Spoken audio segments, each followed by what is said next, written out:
السلام عليكم ورحمة الله وبركاته. أعوذ بالله من الشيطان الرجيم. بسم الله الرحمن الرحيم. إن الذين قالوا ربنا الله ثم استقاموا تتنزل عليهم الملائكة ألا تخافوا ولا تحزنوا وأبشروا بالجنة التي كنتم توعدون نحن أولياؤكم في الحياة الدنيا وفي الآخرة ولكم فيها ما تشتهي أنفسكم ولكم فيها ما تدعون نزلا من غفور رحيم. صدق الله مولانا العظيم. ആദരണീയരായ ബഹുമാനപ്പെട്ട ശൈഖുന, പ്രിയപ്പെട്ട ഉസ്താദുമാരെ, മുതഅല്ലിമീങ്ങളെ, മോമിനീങ്ങളെ, സഹോദരന്മാരെ, സുഹൃത്തുക്കളെ, വിശുദ്ധ റമദാൻ മാസം തീർന്നുകൊണ്ടിരിക്കുകയാണ്. ഇനിയും ഒരുപാട് കാലം വിശുദ്ധ റമദാനെ സ്വീകരിക്കാൻ,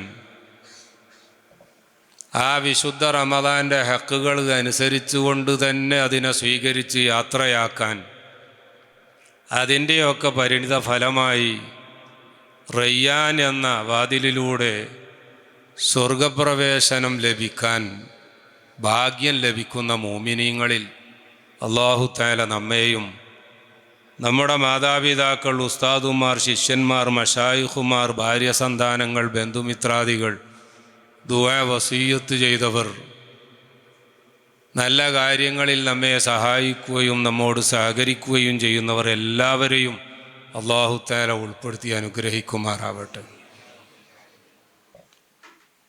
എന്നോട് ഇന്ന് ഒരല്പസമയം പ്രസംഗിക്കണം എന്ന് പറഞ്ഞപ്പോൾ അത് തട്ടിക്കളയണ്ടെന്ന് കരുതി ഏറ്റു. പക്ഷേ ഇപ്പോൾ ഇടഭാഗത്തേക്ക് നോക്കുമ്പോൾ ശൈഖുന ഉസ്താദ് അവറുകളെയും, വലഭാഗത്ത് നോക്കുമ്പോൾ സി ഉസ്താദിനെയും, അതുപോലെ മറ്റു ഒരുപാട് ഉസ്താദുമാരെയൊക്കെ ഇങ്ങനെ കാണുകയാണ്. അങ്ങനെ കാണുമ്പോൾ അവരെക്കാൾ ഞാനാണോ ഇവിടെ സംസാരിക്കാൻ അർഹൻ എന്നുള്ളൊരു സംശയം, അല്ലാതെ പേടിയാണ് എന്നല്ല പറഞ്ഞതിൻ്റെ അർത്ഥം. വലിയ ഉസ്താദുമാരുണ്ടാകുമ്പോൾ അവരെ ഉപദേശവും നസീഹത്തും കേൾക്കാനാണല്ലോ ഞാനാണെങ്കിലും നമ്മളാണെങ്കിലും ഒക്കെ ആഗ്രഹിക്കുക. ഏതായാലും അല്ലാഹു തആല നമ്മുടെ മജ്ലിസ് ഖബൂൽ ചെയ്യുമാറാവട്ടെ. വിശുദ്ധ റമദാനിൽ നരകമോചനം നൽകപ്പെടുന്ന മോമിനീങ്ങളിൽ നമ്മെയും ബന്ധപ്പെട്ടവരെയും ഒക്കെ അല്ലാഹു തആല ഉൾപ്പെടുത്തി തരുമാറാവട്ടെ. ഈ ജാമിയ മർക്കസു സഖാഫത്തി സുന്നിയയെ, അതുപോലെ നമ്മുടെ സുന്നത്തി ജമാഅത്തിൻ്റെ മുഴുവൻ സംവിധാനങ്ങളെയും സഹായിക്കുന്ന ഒരുപാട് ആളുകൾ നമ്മുടെ നാട്ടിലും അതുപോലെ തന്നെ വിദേശ രാജ്യങ്ങളിലുമായി നമ്മോട് ദുആ ചെയ്യാൻ വസിയ്യത്ത് ചെയ്തിട്ടുണ്ട്. എല്ലാവരുടെയും എല്ലാ നല്ല ഉദ്ദേശങ്ങളും അല്ലാഹു തആല പൂർത്തിയാക്കി നൽകുമാറാവട്ടെ. ശൈഖുന ഉസ്താദ് അവർക്ക്, അതുപോലെ തന്നെ ജീവിച്ചിരിപ്പുള്ള നമ്മുടെ മാതാപിതാക്കൾ, ഉസ്താദുമാർ, ശിഷ്യന്മാർ, മറ്റു വേണ്ടപ്പെട്ടവർ എല്ലാവർക്കും അല്ലാഹു തആല ദീർഘായുസ്സും ആഫിയത്തും നൽകി അനുഗ്രഹിക്കുമാറാവട്ടെ. മരണപ്പെട്ടുപോയ നമ്മളുമായി ബന്ധപ്പെട്ടവരുടെയൊക്കെ പരലോകം അല്ലാഹു തആല സന്തോഷമാക്കി കൊടുക്കുമാറാവട്ടെ. 2 മരണങ്ങളെ സംബന്ധിച്ചാണ് നിങ്ങളുടെ മുന്നിൽ എഴുന്നേറ്റ് നിൽക്കുമ്പോൾ എനിക്ക് സംസാരിക്കാൻ തോന്നുന്നത്. അതിൽ ഒരു മരണം വളരെ പ്രഗത്ഭനായ ഒരു വ്യക്തിയുടെ മരണമായിരുന്നു. എന്നാൽ രണ്ടാമത്തെ മരണം അദ്ദേഹം ആരാണ്, പേരെന്താണ്, ഊരെവിടെയാണ് എന്നൊന്നും അറിയാത്ത ഒരു പച്ചപ്പാവത്തിൻ്റെ മരണവുമാണ്. ആ പച്ചപ്പാവത്തിൻ്റെ മരണത്തിൽ നിന്ന് ആരംഭിക്കാം എന്ന് കരുതുകയാണ്. ചരിത്ര പുസ്തകങ്ങളിൽ ഖുറാസാൻ എന്ന് പറഞ്ഞാൽ ബൽഖ്, നൈസാപൂർ, മർവ് തുടങ്ങിയ പ്രധാനപ്പെട്ട പ്രോവിൻസുകളുടെ കേന്ദ്രമായി പ്രവർത്തിക്കുന്ന ഒരു ഏരിയയാണ് നൈസാപൂർ, ഖുറാസാൻ.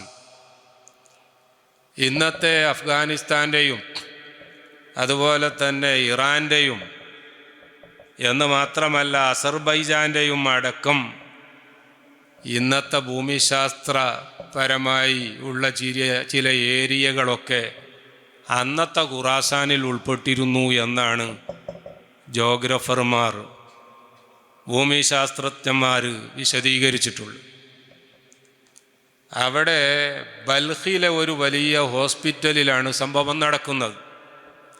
ഇന്നത്തതുപോലെ അലോപ്പതിയല്ല, ഔഷധ സസ്യങ്ങൾ ലോകത്ത് എവിടെയാണെങ്കിലും തേടിപ്പിടിച്ചു കൊണ്ടുവന്ന് നല്ല വീര്യം കൂടി ഔഷധങ്ങൾ ഉൽപ്പാദിപ്പിച്ച് ഡോക്ടർമാരൊക്കെ എഴുതിത്തള്ളിയ കേസുകൾ പോലും ആ പച്ചമരുന്നിലൂടെ ചികിത്സിച്ച് ലോകത്ത് തന്നെ പ്രശസ്തമായ ഒരു ആശുപത്രിയായിരുന്നു അന്നത്തെ ആ ബൽഹ് നഗരത്തിലുണ്ടായിരുന്ന ഹോസ്പിറ്റൽ. ഖുറാസാനിലെ ആ ബൽഹ് നഗരത്തിലുള്ള ആശുപത്രിയിൽ രോഗികളുടെ തിരക്ക് നിയന്ത്രിച്ചുകൊണ്ട് ഡോക്ടർ അവർക്ക് പ്രിസ്ക്രിപ്ഷൻ നൽകിക്കൊണ്ടിരിക്കുകയാണ്. ഫാർമസിയിൽ അവർക്കുള്ള മരുന്നുകൾ ആ കുറിപ്പടി അനുസരിച്ച് നൽകപ്പെടുകയാണ്. ആ സന്ദർഭത്തിലാണ് ഡോക്ടറുടെ അടുത്ത് ഒരു പാവപ്പെട്ട മനുഷ്യൻ വരുന്നത്. ആ മനുഷ്യൻ ഡോക്ടറോട് അടുത്തു വന്നുകൊണ്ട് പറയുകയാണ്, നിങ്ങൾ 1 മിനിറ്റ് ഞാൻ പറയുന്ന കാര്യം ഒന്ന് ശ്രദ്ധിക്കണം. പക്ഷേ ഡോക്ടർ വലിയ തിരക്കിലാണ്.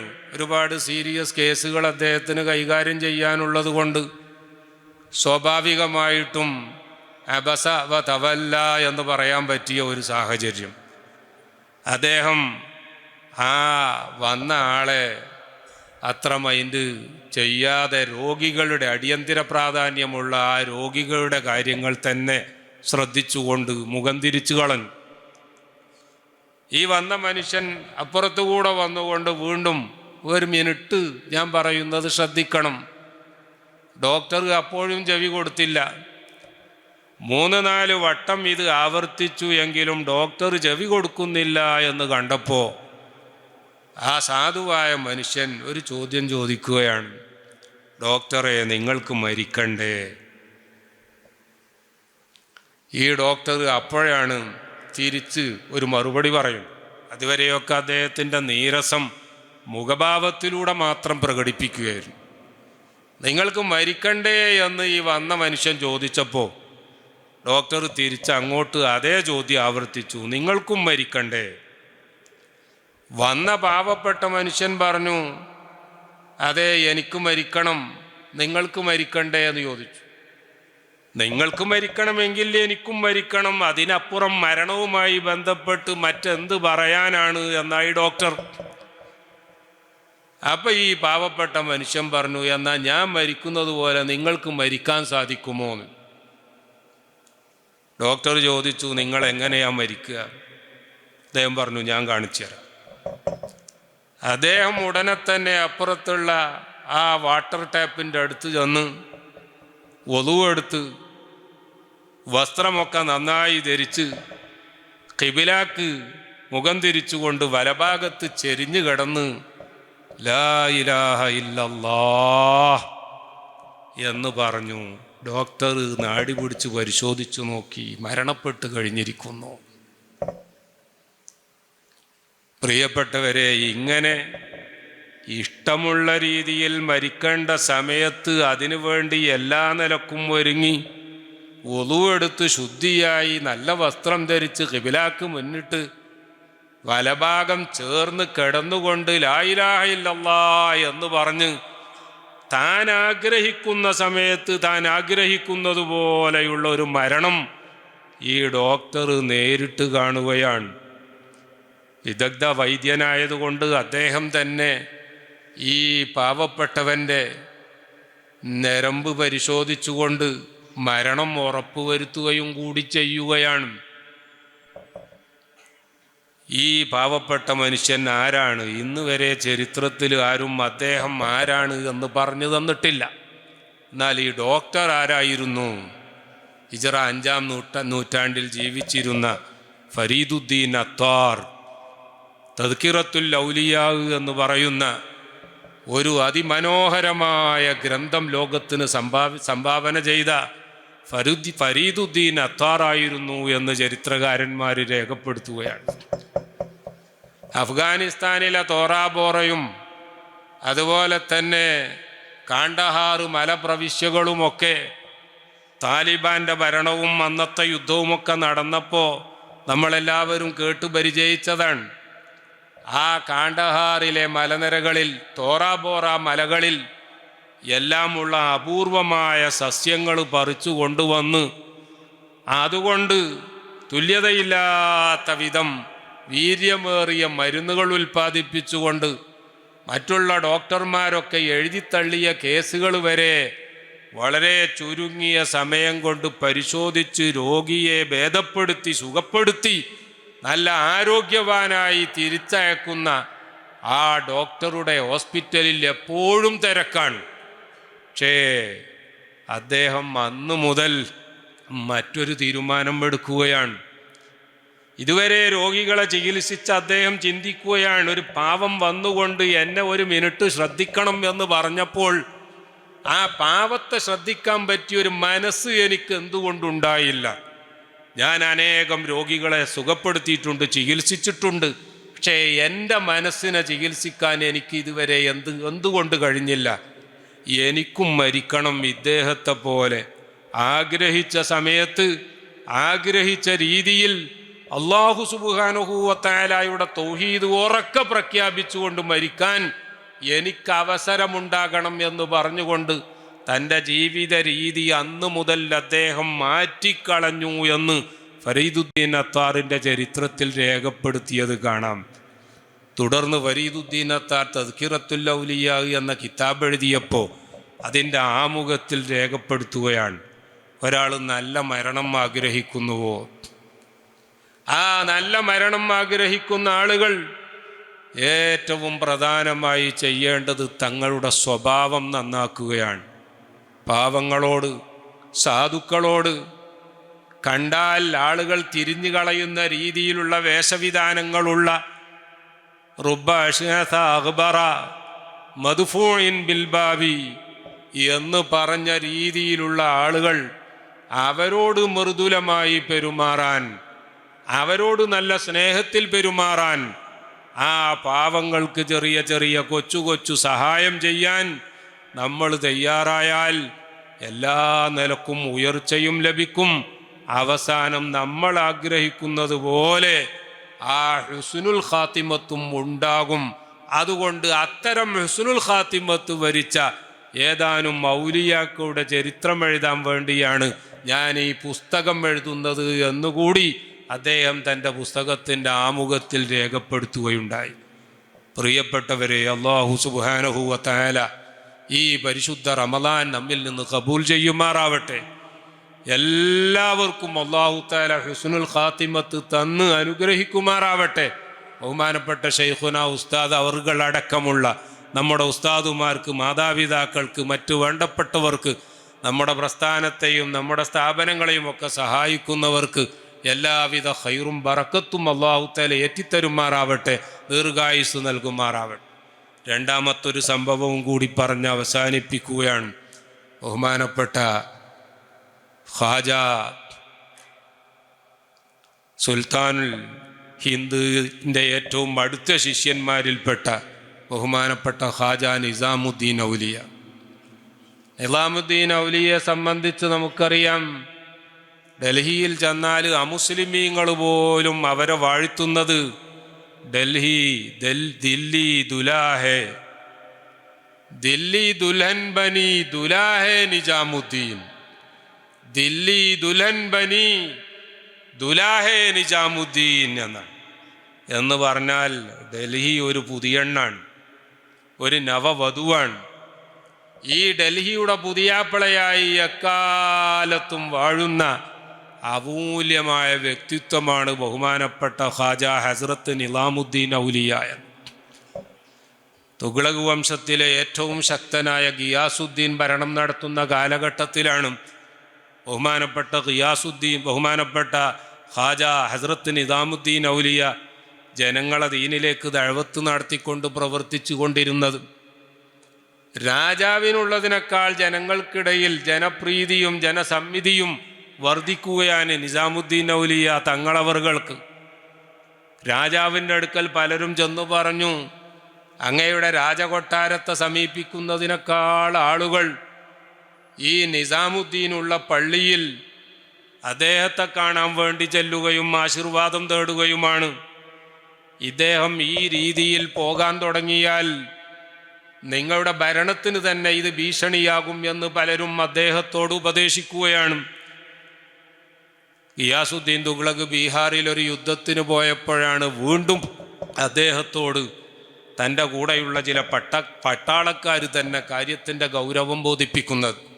നിങ്ങളുടെ ഭരണകാലത്ത് നാട്ടിൽ ചില അഴിമതികളൊക്കെ നടക്കുന്നുണ്ട്, സാമ്പത്തികമായ പല അഴിമതികളും നടക്കുന്നുണ്ട്. മാത്രമല്ല ഭരണവുമായി അടുപ്പമുള്ള പലരും പല വേണ്ടാത്തരങ്ങളും ചെയ്യുന്നുണ്ട്. ഈ വേണ്ടാത്തരങ്ങൾക്കെതിരെ, ഈ അഴിമതികൾക്കെതിരെ ശക്തമായിട്ടാണ് നിസാമുദ്ദീൻ ഔലിയ ജനങ്ങളെ ബോധവൽക്കരണം നടത്തിക്കൊണ്ടിരിക്കുന്നത്. ഇനിയും നിങ്ങളിത് വെച്ച് പൊറുപ്പിക്കുകയാണെങ്കിൽ വലിയ അപകടം ചെയ്യും. അതുകൊണ്ട് അദ്ദേഹത്തിനോട് ഒന്നുകിൽ നാട് വിടാൻ പറയണം, അതല്ലെങ്കിൽ അദ്ദേഹത്തെ ഈ ലോകത്ത് നിന്ന് നിഷ്കാസനം ചെയ്യണം എന്ന് പട്ടാളക്കാർ ഉപദേശിക്കുകയാണ്. അത് പ്രകാരം പ്രിയപ്പെട്ടവരെ, ഗിയാസുദ്ദീൻ തുഗ്ലക് പ്രത്യേകം തന്നെ ഒരു ശാസനം അല്ലെങ്കിൽ ഒരു ഉത്തരവ് പുറപ്പെടുവിക്കുകയാണ്. ഹസ്രത്ത് നിസാമുദ്ദീൻ ഔലിയയോട് എത്രയും പെട്ടെന്ന് ഡൽഹിയിൽ നിന്ന് മറ്റെവിടേക്കെങ്കിലും പോകണം. ആ കത്തുമായി വന്നു ദൂതൻ്റെ കയ്യിൽ നിന്ന് കത്ത് വാങ്ങി അദ്ദേഹം അത് വായിച്ചതിന് ശേഷം പറഞ്ഞു, ദില്ലി അബീബി ദൂർ ഹേ. രാജാവ് ബീഹാറിലല്ലേ, ഈ ഡൽഹി എത്ര ദൂരെയാണ്. അത് പറഞ്ഞുകൊണ്ട് അദ്ദേഹം ആ കത്തിന് യാതൊരു വിലയും കൽപ്പിച്ചില്ല. ദിവസങ്ങൾ കഴിഞ്ഞ് രണ്ടാമത്തെ ദൂതൻ വന്നു. അപ്പോഴും ദൂതനോട് ഇതേ മറുപടി പറഞ്ഞു, ദില്ലി അബീബി ദൂർ ഹേ. ദില്ലി, അദ്ദേഹം രാജാവ് ഇവിടെ എത്താറായിട്ടില്ലല്ലോ, ഇനിയും ഒരുപാട് സമയമുണ്ടല്ലോ. രാജാവ് ബീഹാറിൽ നിന്ന് യാത്ര പുറപ്പെട്ടു. അങ്ങനെ ബീഹാറിൽ നിന്ന് യാത്ര പുറപ്പെട്ട് ദിവസങ്ങൾ കഴിഞ്ഞു. അദ്ദേഹം ദില്ലിയോടടുക്കാറായി. അന്ന് ഹസ്രത്ത് നിസാമുദ്ദീൻ ഔലിയയോട് മഹബത്തുള്ള ചില ആളുകളൊക്കെ പറഞ്ഞു, രാജാവ് ഇങ്ങ് അടുത്തെത്താറായി, അങ്ങ് എങ്ങനെയെങ്കിലും ഇവിടെ നിന്ന് മാറിക്കൊടുക്കണം, അല്ല എങ്കിൽ ഞങ്ങൾക്ക് അങ്ങയെ നഷ്ടപ്പെടും, അങ്ങയെ രാജാവ് കൊല്ലും. അദ്ദേഹം പറഞ്ഞു, ദില്ലി അബീബി ദൂർ ഹേ. ദില്ലിയിലെത്താനായിട്ടില്ല, ദില്ലി ഇപ്പോഴും ദൂരെ തന്നെയാണ്. പ്രിയപ്പെട്ടവരെ, ദില്ലിയിലേക്ക് നാളെ എത്തുമെങ്കിൽ ഇന്ന് വൈകുന്നേരമായപ്പോൾ ദില്ലിയുടെ അതിർത്തിയിലെത്തി. രാജാവിന് വിശ്രമിക്കാൻ വേണ്ടി പ്രത്യേകം ഉണ്ടാക്കിയ കെട്ടിടത്തിൽ അന്തിയുറങ്ങി രാവിലെ ഡൽഹിയിലേക്ക് കടക്കാം.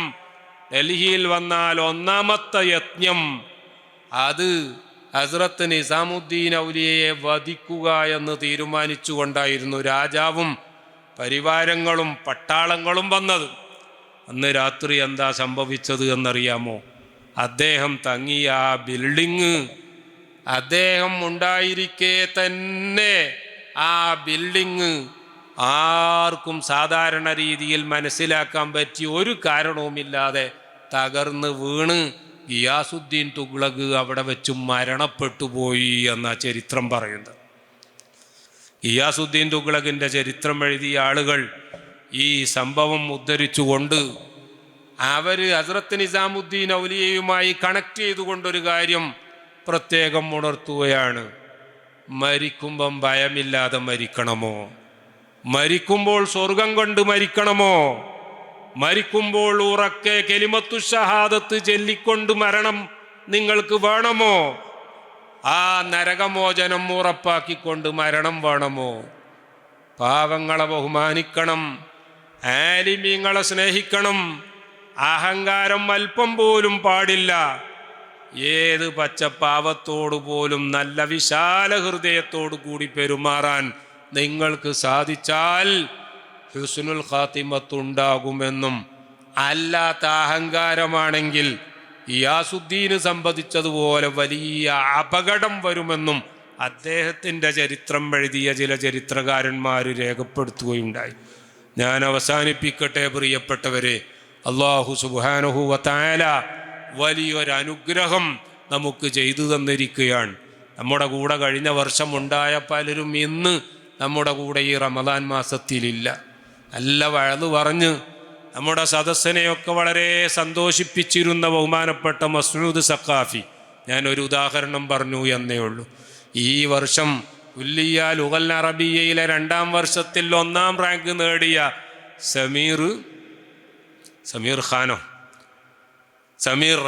സമീർ റസ എന്ന വിദ്യാർത്ഥി ഇന്നലെ ആക്സിഡൻറ്റിൽ മരണപ്പെട്ടുപോയി. അങ്ങനെ നമുക്ക് വേണ്ടപ്പെട്ട അനവധി ആളുകൾ മരണപ്പെട്ടു പോയതിൻ്റെ ഒരുപാട് ചരിത്രം നമ്മുടെ മുമ്പിലുണ്ട്. അല്ലാഹു തആല അവരുടെയൊക്കെ ആഖിബത്ത് നന്നാക്കി തരുമാറാവട്ടെ. ബഹുമാനപ്പെട്ട ശൈഖുന ഉസ്താദിന് അല്ലാഹു തആല ദീർഘായുസ്സ് നൽകുമാറാവട്ടെ. എനിക്ക് ഓർമ്മ വരികയാണ്, ഈ മർക്കസിൽ നിന്ന് ബഹുമാനപ്പെട്ട സുൽത്താനുൽ ഉലമ ഉസ്താദ് ആശുപത്രിയിലായ സമയത്ത് മഗ്രിബാകുന്നത് വരെ ആശുപത്രിയിൽ നിന്ന് മഗ്രിബായപ്പോൾ ഞാൻ വീട്ടിലേക്ക് ചെന്നു. ഇശാവോടനുബന്ധിച്ച് വീട്ടിലെത്തി. ആ വീട്ടിലെത്തിയപ്പോൾ ഉസ്താദിൻ്റെ ഖാദിമായ ജലീൽ സഖാഫിയാണോ ആഷിഖ് സഖാഫിയാണോ എന്നറിയില്ല, എനിക്ക് ഫോൺ ചെയ്തു. ഉസ്താദിന് വല്ലാത്ത ഛർദി, നിങ്ങൾ എവിടെയുള്ളത്? ഞാൻ പറഞ്ഞു, ഞാനിപ്പോൾ വീട്ടിലെത്തിയിട്ടുണ്ട്, എന്നാൽ നിങ്ങൾ ഒന്ന് തിരിച്ച് മർക്കസിലേക്കോ അല്ലെങ്കിൽ ആശുപത്രിയിലേക്കോ വന്നോളൂ എന്ന് പറഞ്ഞ് അവർ ഫോൺ കട്ട് ചെയ്തു. ഈ ഫോണ് മറുപടി പറഞ്ഞ് ഞാൻ ഉടനെ തന്നെ എത്തിയ ഡ്രസ്സ് മാറ്റാതെ തിരിച്ചു പോരുമ്പോൾ എൻ്റെ വീട്ടുകാർ വിളിച്ചു ചോദിച്ചു, ഉസ്താദിന് എന്തെങ്കിലും പറ്റിയോ? ഞാനിത് പറഞ്ഞത് അത്രയും വളരെ വലിയ ഗൗരവമുള്ളൊരു സാഹചര്യമായിരുന്നു.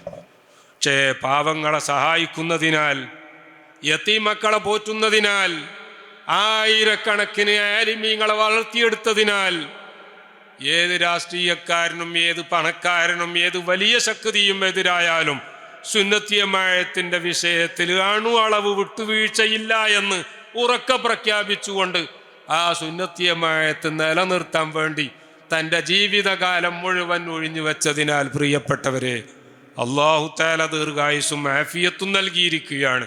ഇനിയും ഒരുപാട് കാലം നമുക്ക് നേതൃത്വം നൽകാൻ അല്ലാഹു തആല ദീർഘായുസ്സും ആഫിയത്തും നൽകട്ടെ. ഇന്ന് ഞങ്ങളുടെ ഉസ്താദുമാരുടെ മീറ്റിങ്ങിൽ ശൈഖുന ഉസ്താദ് പറഞ്ഞപ്പോൾ വല്ലാത്ത മനസ്സിൽ എന്താണ് തോന്നിയത് എന്ന് തന്നെ ഇപ്പം പറയാൻ പറ്റുന്നില്ല. ഞാൻ ഇതുവരെ ബുഖാരി മാത്രമല്ലേ ദർസ് നടത്തൽ, എനിക്ക് നോമ്പ് കഴിഞ്ഞാൽ മുസ്ലിമും കൂടി ദർസ് നടത്താൻ അതിനനുസരിച്ച് ടൈം ടേബിൾ ഇട്ട് തരണം. അൽഹംദുലില്ലാഹ്, നമ്മളൊക്കെ കരുതിയത് ഇനി പണ്ടത്തെ പോലെ ബുഖാരി ദർസ് തന്നെ ഉണ്ടാകൂല എന്നായിരുന്നു. അല്ലാഹു തആല ഇനിയും ദീർഘായുസ്സും ആഫിയത്തും നൽകുമാറാവട്ടെ. ആ ഉയർച്ചയൊക്കെ പ്രിയപ്പെട്ടവരെ ഈ പാവപ്പെട്ട യതീമക്കൾക്കും അതുപോലെ മിസ്കീന്മാർക്കും ആലിമീങ്ങൾക്കും മുതഅല്ലിമീങ്ങൾക്കും അങ്ങേ അറ്റം ഖിദ്മത്ത് ചെയ്തതുകൊണ്ടാണ്. അല്ലാഹു തആല ദറജ ഉയർത്തി കൊടുക്കുമാറാവട്ടെ. നമ്മെയും ബന്ധപ്പെട്ട എല്ലാവരെയും പരിശുദ്ധ റമദാൻ മാസത്തിൽ മുതഖാഉ മിനന്നാർ എന്ന് പറയുന്ന വിഭാഗത്തിൽ ഉൾപ്പെടുത്തി തരുമാറാവട്ടെ. റയ്യാൻ എന്ന വാതിലിലൂടെ സ്വർഗപ്രവേശം ലഭിക്കുന്ന മുഅ്മിനീങ്ങളിൽ ഉൾപ്പെടുത്തി തരുമാറാവട്ടെ. നമ്മുടെ ഈ സ്ഥാപനത്തെ സഹായിക്കുന്ന അനേകം ആളുകളുണ്ട്. കഴിഞ്ഞ ആഴ്ച ഞാൻ റിയാദിൽ ചെന്നപ്പോൾ 2500-ലധികം ആളുകളെ സംഘടിപ്പിച്ചുകൊണ്ട് റിയാദിലെ മർക്കസ് കമ്മിറ്റി ഒരു ഇഫ്താർ പാർട്ടി നടത്തി. ആ ഇഫ്താർ പാർട്ടിക്ക് അവർ പിരിച്ച പൈസയിലെ ബാക്കിയുള്ള പൈസയും ഇത് മർക്കസിലേക്ക് കൊടുത്തയക്കണം എന്ന് പറഞ്ഞുകൊണ്ട് അവർ കൊടുത്തയച്ചു. മാത്രമല്ല, ഇഫ്താർ പാർട്ടിക്ക് വന്നവരോട് ഒരു ഭക്ഷ്യ കിറ്റ് ഞങ്ങൾ വേറെ പിരിക്കുന്നുണ്ട്, പക്ഷേ ഇന്ന് AP ഉസ്താദ് ചുള്ളിക്കോട് ഉസ്താദിനെ പറഞ്ഞയച്ച വകയിൽ ഈ മജ്ലിസിൽ നിന്ന് മർക്കസിലെ ഭക്ഷ്യ കിറ്റിലേക്ക് എല്ലാവരും സംഭാവന ചെയ്യണം എന്ന് പറഞ്ഞുകൊണ്ട് അവരെ വക അവിടെ നിന്ന് പ്രത്യേക സംഭാവന നൽകി. മാത്രമല്ല, മർക്കസ് മാത്രമല്ല, ICF-ഉം RSC-യും അതുപോലെ തന്നെ KCF-ഉം നമ്മുടെ സുന്നത്തിയമായത്തിൻ്റെ ഒരുപാട് സംഘടനാ കൂട്ടങ്ങൾ അവിടെയുണ്ട്. അവരൊക്കെ സുന്നത്തിയമായത്തിന് വേണ്ടി പ്രവർത്തിക്കുകയാണ്. എല്ലാവരും ദുആ ചെയ്യാൻ വസിയ്യത്ത് ചെയ്തിട്ടുണ്ട്. സൗദിയിൽ മാത്രമല്ല, എല്ലാ ഗൾഫ് രാജ്യങ്ങളിൽ മാത്രമല്ല, ഈ നാട്ടിൽ എല്ലായിടത്തും സുന്നത്തിയമായത്തിനെ, മർക്കസിനെ, മറ്റ് സ്ഥാപനങ്ങളെ സഹായിക്കുന്നവരുണ്ട്. അല്ലാഹു തആല എല്ലാവരുടെയും ദീനും ദുനിയാവും ആഖിറവും സന്തോഷമാക്കി നൽകുമാറാവട്ടെ. اللهم اجعل هذا الشهر الشريف العظيم شاهدا لنا لا شاهدا علينا واجعله حجة لنا لا حجة علينا. اللهم اعتق رقابنا ورقاب والدينا ورقاب أساتذتنا ومشايخنا ورقاب أزواجنا وذرياتنا ورقاب جميع من تعلقوا بنا من الديون والمظالم والنار. ربنا آتنا في الدنيا حسنة في الآخرة حسنة وقنا عذاب النار. ഷെയ്ഖുനാക്ക് വേണ്ടി എല്ലാവരും ദുആരക്കണം. മർക്കസിന് വേണ്ടിയും ഉസ്താദുമാർക്ക് വേണ്ടിയും ഞങ്ങൾക്കെല്ലാവർക്കും വേണ്ടിയും നിങ്ങളൊക്കെ ദുആ ചെയ്യണം. നിങ്ങൾക്കൊക്കെ വേണ്ടി ഞങ്ങളും ദുആ ചെയ്യും. അസ്സലാമു അലൈക്കും വറഹ്മത്തുള്ളാഹി വബറകാതുഹു.